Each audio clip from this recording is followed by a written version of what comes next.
វាសួរអ្នកនរគ្នាខ្ញុំបាទហាក់ថ្ងៃនេះយើងមកលេង game Grow Garden ពីរបៀបធ្វើឲ្យផ្លែឈើយើងនឹងធំដំបូងយើងត្រូវការទៅរក gear shop ហើយដើម្បីធ្វើឲ្យធំដូចនៅខាងចកាគេអញ្ចឹងយើងត្រូវទៅរក gear shop សិនឥឡូវយើងត្រូវទៅរក gear shop ដើម្បីទិញgear គេទិញwater sprinkler អញ្ចឹងទៅដល់ដំបូងយើងត្រូវនិយាយម្នាក់លក់ឲ្យតាមធម្មតាហើយដំបូងយើងបើយើងមាន master sprinkler ទិញយក master sprinkler មួយ Goldie ហ្នឹងបើយើងមានយើងមិនបាច់ចាំមកទិញទៀតទេបើអ្នកណាមាន sprinkler អស់ហ្នឹងហើយចាំតដាក់តាមក្រោយទៅហើយខ្ញុំប្រាប់អ្នកដែលមិនទាន់ដឹងហើយយើងទិញអាហ្នឹងឲ្យមានគ្រប់គ្រាន់មកទៅ basic ទិញ3 advance ហ្នឹងទិញ3 master ទិញ1 Goldie ហ្នឹងត្រូវការ1ដែរអញ្ចឹងអា2ថ្លៃត្រូវការ1និងអារាំងថោកត្រូវការ3ឥឡូវខ្ញុំមកតេស្តឲ្យអ្នកគ្នាមើលដាក់1 melon មកតែខ្ញុំអត់មាន master sprinkler ទេសូមអធិស្ឋានផងអញ្ចឹងมันអាចធ្វើឲ្យ fruit ខ្ញុំធំបានល្អទេដាក់បានតែមួយល្មមទូចដែរហើយយើងមកដាក់1 melon យើងដាំសិនមកគេចាប់ event នេះតបដាក់ដាំដាក់ឲ្យវាធំមក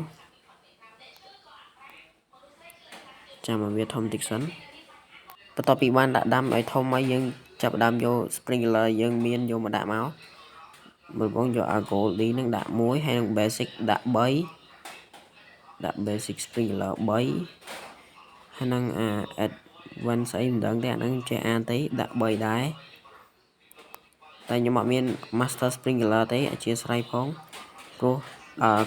ក្នុងការធ្វើឲ្យធំត្រូវការ master sprinkler បានវាអាចធំបានសម្រាប់fruit ដែលមានរូបរាងដូចសំបុកឃ្មុំហ្នឹងអាហ្នឹងអត់ត្រូវការ master sprinkler ក៏បានដែរថាអាហ្នឹងយើងអាស្រ័យទៅលើសត្វដែរសត្វយើងចិញ្ចឹមត្រូវការយកអាសត្វកម្ពមាដាក់កម្ពមាទាំងអស់មក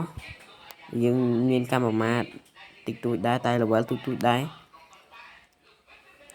ដាក់ដាំសិនមកហើយចាំចាក់ទឹកចាំតិចទៀតចាំចាក់ទឹកតែសម្រាប់គេខាងគេធ្វើគេ lift ចេញពី game តែខ្ញុំខ្ជិលធ្វើឲ្យអ្នកនរគ្នាមើលមិនបាច់ខ្ជិល lift ចេញពី game តែយើងរងចាំឲ្យវាធំម្ដងហើយយើងស្រោចទឹកស្រោចអីខ្លះណាដើម្បីវាឆាប់ធំពេលយើងចង់ឲ្យវាធំរកខ្ជិល lift ចេញពី game ឥឡូវយើងចាប់ផ្ដើមស្រោចទឹកវាអានេះឥឡូវធំហើយវាធំតែវាមិនធំខ្លាំងប៉ុន្មានទេព្រោះយើងអត់មាន master អត់មានប្រដាប់បាញ់ទឹកល្អជាងគេយើងអត់មានទេចឹងវាអត់សូវធំទេបានប៉ុណ្្នឹងហើយ goal ក៏មានឱកាសបាន goal តិចដែរបើដាក់ master sprinkler អាចនឹងឱកាសបាន goal ច្រើនហើយភាគច្រើនធំទៀតពេលដាក់ហ្នឹងមកបានទូចឥឡូវបាន rainbow មួយដែរពេលហ្នឹងសំណាងដែរបាន rainbow មួយហើយដាក់មកបានប៉ុណ្្នឹងឯងយើងអត់មានរបស់ល្អទេយើងចាំវីដេអូក្រោយខ្ញុំនឹងរក master sprinkler យកមកដាក់ចែកជូនអ្នកនរគ្នាមើលដើម្បីធ្វើឲ្យបត់ថាវាធំមែនអត់អញ្ចឹងសម្រាប់វីដេអូមួយនេះខ្ញុំមានតែប៉ុណ្្នឹងឯងអរគុណសម្រាប់ការទស្សនាបាយ